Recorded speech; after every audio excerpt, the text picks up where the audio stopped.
The government has an awful lot of debt. A lot of UK government financial history has been the process of getting into debt, normally by fighting a war, and then trying to find a way to manage that debt afterwards and try and get rid of that debt. And there are three big peaks after the Napoleonic Wars, after the First World War, after the Second World War, and now we're kind of on the fourth, which was caused by another war-style event, fighting COVID. So that leaves the UK with about 2.8 trillion worth of debt. That's the amount the government owes. That number doesn't mean a great deal unless you know what size of economy is supporting it. So the way it's normally expressed is how big is your debt compared to your GDP.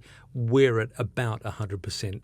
100% of our GDP we owe in debt. That's the relative size of the two numbers. So if this was a household, the amount you make in a year is how much you already owe. Exactly, it's how much you owe.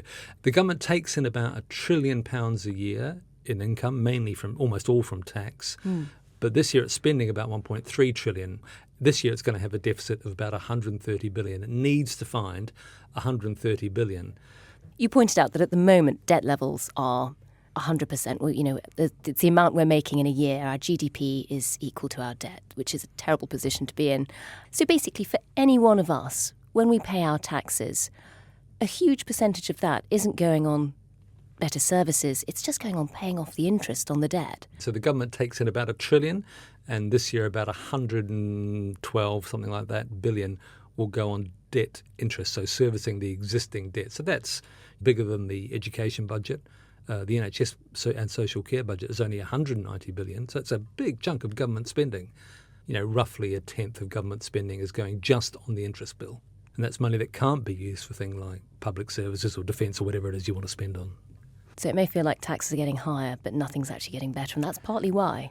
Well, Reeves is spending more money on the NHS, more on pensioner payments. He's cancelled the winter fuel allowance. But there is more government spending. So in total, government spending is getting a lot bigger. But more and more of that is being used up by debt interest. So to understand why these interest payments have suddenly been going up, we really have to understand a bit about gilts. So this is the part of the podcast where if you know all of this, just treat it as a drinking game. And if you don't, this is a really interesting glossary. So just explain, because people will hear it a lot in headlines at the moment. What are gilts? They're, in essence, loans. In the past, governments have just taken out ordinary loans from banks or any other kind of lenders. But for a long time, and certainly since the Second World War, most of it has been done by the issuance of gilts. They're called gilts because they're meant to be gilt-edged, i.e. secure. They're securities that pay a fixed income, 2, 3, 1%, whatever the interest rate is set, and they pay you back your principal after a certain amount of time. So there are 2-year gilts, 5s, 10s, 30s, and their price is set by an auction. And these auctions happen quite frequently, a couple of times a week, and the price that's paid for these gilts at the auction sets government borrowing costs. Why would you buy gilts or a bond which pays a fixed income rather than shares? Well, bonds are normally seen as being a safer investment. So if you're running the Church of England pension fund, for example, and you put all the money on Apple, you might be an absolute hero for 5 years when Apple shares go up and up and up. But if Apple goes bust overnight, then no one is going to thank you for having lost the retirement savings of all these vicars. It would be a very, very bad thing to do. So for pension funds, they're great investments. All you really need to worry about is whether the person or government or company who's issued the bond is going to go bust or not. It's a good bet if you're looking for a bit of certainty from a government like the United Kingdom's. And there's a reason they call it a gilt, as you said. It's gilt-edged certainty about how much you're going to get in the future. With a fixed income like a gilt, the big thing that determines how much you're going to buy it for is the rate of inflation. So if you've bought a gilt that yields 3% and inflation is running at 4%, you're losing money. If it's the other way around and your yield is 4% and inflation is 3%, good, you've got a real return of 1% a year. That's great. So when the yields start to go up, it is normally a reflection of inflation expectations. So it's a bet on future inflation. It's a bet on future inflation and your expectations of future inflation.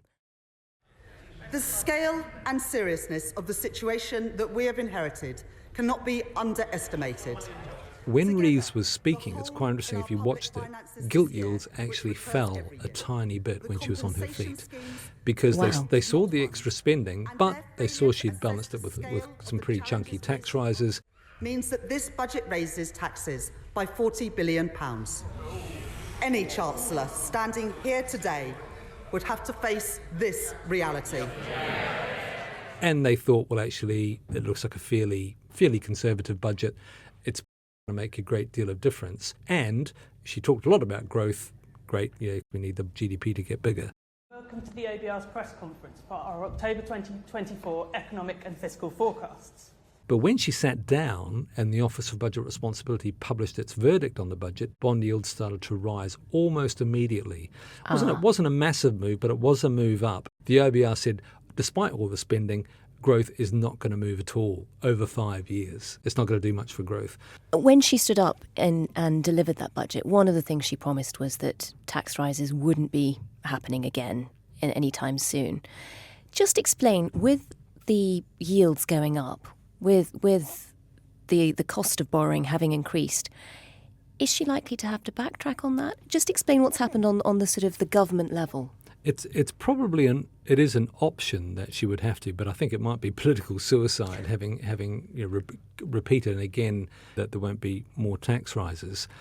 But because borrowing costs are going up, debt interest is going up, and that leaves her less room against her fiscal targets. That's The Story from The Times and The Sunday Times. Listen and follow wherever you get your podcasts.